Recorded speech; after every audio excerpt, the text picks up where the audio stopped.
Hey, Congress is working to find hard evidence of alien life, and they're promising transparency to the public. So why was this week's House Oversight Committee hearing with NASA behind closed doors and shut off to the media?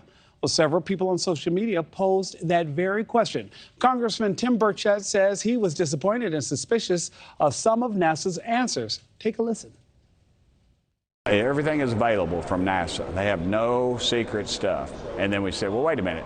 You mean, the satellites?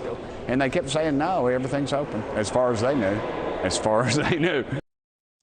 Well, let's bring in Nick Pope, former UK Minister of Defense, working for the Ministry of Defense.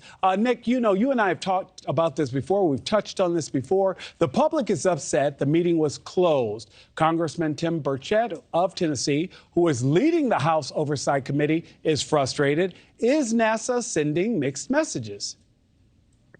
They are, yes. I mean, I have a lot of sympathy for NASA on this. I think they're trying to do the right thing, but they've had a couple of missteps over the last few days. When they had their meeting to announce their report, they said they'd appointed a director of research, and then they refused to name him, and then they named him a few hours later because of the backlash.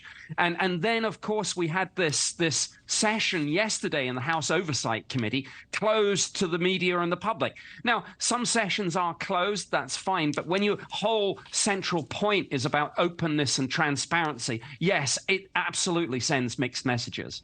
One of the things I think the problem is, you touched on this, is that either you are going to be clear and transparent from the beginning or say nothing at all. I think it's the back and forth that has so many people frustrated. NASA says it only deals with unclassified data so they can be transparent to the public. Does NASA likely have that data that they just don't want to make public?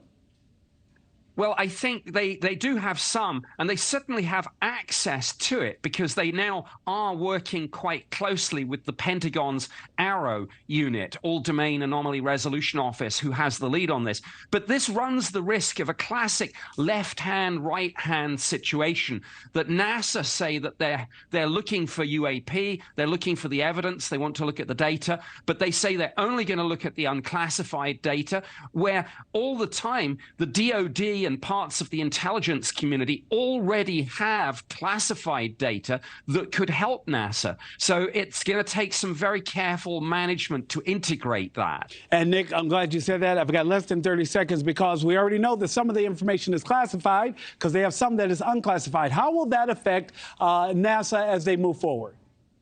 Well, I think it's going to be a challenge, but I do think they've got to up their game a little bit on this and be open and transparent, as they've said they'll be. And the Pentagon has to do the same. Nick Pope, is there life out there?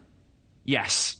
Nick Pope, thank you so much for joining us this morning. Thank you for watching. Go to newsnationnow.com to find NewsNation on your television provider. And don't forget to click the red subscribe button below to get more of NewsNation's fact-driven, unbiased coverage.